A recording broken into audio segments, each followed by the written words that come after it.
अंग्रेज इस मुल्क को आबाद नहीं बल्कि बर्बाद करने के लिए, बदनाम करने के लिए, लूटने के लिए, हुकूमत करने के लिए, यहाँ का चलन, यहाँ का दस्तूर, यहाँ का कानून, यहाँ के कायदे, यहाँ के दस्तूर को बदलने के लिए इस मुल्क में आए थे। या तो मेरी सांस रुकेगी या तो कलम पर सच लिखेगी। जब मीठी बातें दरबारों के दर से वापस आई है, भूखी जी के सांसदों के दर से वापस आई है। अरे जब झोपड़पट्टी से जरूरी राजमहल की घोड़ी है, मजबूरी में नन्ही बेटी कूड़ेदान में छोड़ी है। अदालतों के चक्कर लेते घिसते बूढ़ी लाठी है, दफ्तारों में पेंशनों में हिस्सेदारी काटी है। तब जाकर देश सभा को दारदार बनाया है। अरे लफ्जों को चिंगारी दे अंगार बनाया है। अरे मजबूरों के दामन का बिखरा टूटा ख्वाब लिखा है और बागी कलम की नोक से हमने इनकलाब लिखा है।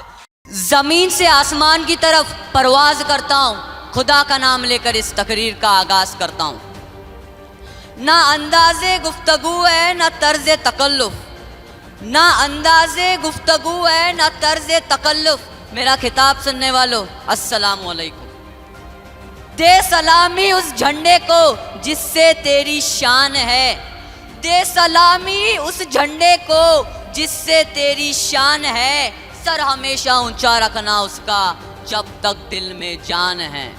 दोस्तों, इंडिया से मोहब्बत करना, अपने देश से मोहब्बत करना, ये क्या है? इसका मतलब क्या है? इसका मतलब ये है कि अपने हिंदुस्तान के कानून को जानना, समझना, पहचानना, उस पर अमल करना, पढ़ना, पढ़ाना, कुछ करना, कुछ बनना, लिखना, लिखवाना, अपने देश के लिए जान लुटा देने वाला जज्बा रखना, ये है इसका मतलब।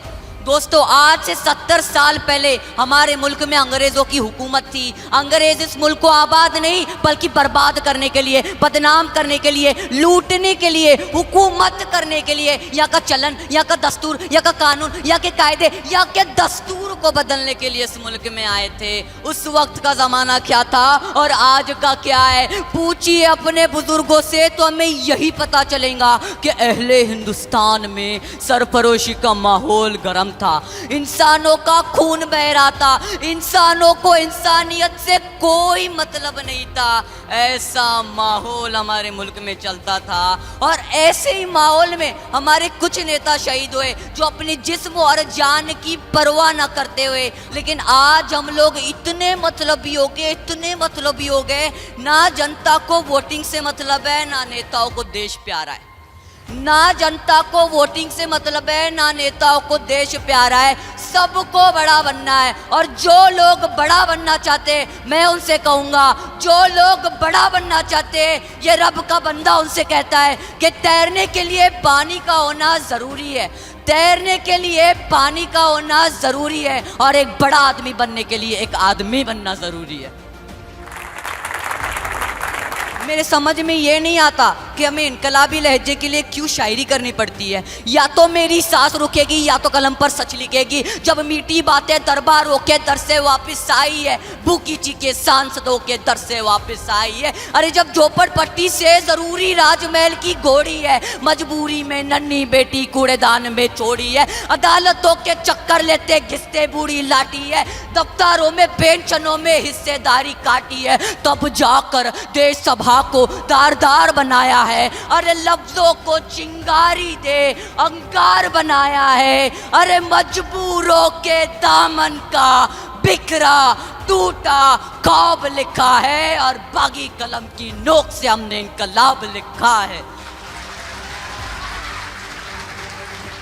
मेरे दोस्तों, मैं आपसे आज का दिन हमें इस बात का पैगाम देता है, हम चाहे उत्तर में रहे, चाहे दक्षिण में रहे, चाहे पूरब में रहे, चाहे पश्चिम में रहे, हम चाहे दुनिया के किसी भी कोने में रहे, अपने मुल्क के लिए जान कुर्बान करने वाला जज्बा रखे और पूरे दुनिया में अपने वतन का परचम इस तरह लहराए कि सब मुल्कों से ऊंचा मुल्क हमारा हो, सब मुल्कों से ऊंचा मुल्क हमारा हो। अरे उसी करीब पर तो लाहौर का इकबाल 125 साल पहले पुकार उठा था, सारे जहां से अच्छा हिंदुस्तान हमारा, सारे जहां से अच्छा हिंदुस्तान हमारा, हम बुलबुले हैं उसके, ये गुलसिता हमारा। दोस्तों, मेरी खुदा से बस यही दुआ है कि हमारा मुल्क हिंदुस्तान बागो बहर बना रहे, अमन और शांति का भाईचारा गहवारा बना रहे। शान हिंदुस्तान जिंदाबाद, शान हिंदुस्तान जिंदाबाद। जाते जाते एक बात कहकर जाना चाहूँगा, ऐ मेरे देश तुझको सलाम है मेरा, ऐ मेरे देश तुझको सलाम है मेरा। जीऊँ तो जुबान पर नाम हो तेरा, मरूँ तो तिरंगा कफन हो मेरा। जय हिंद, खुदा हाफिज़।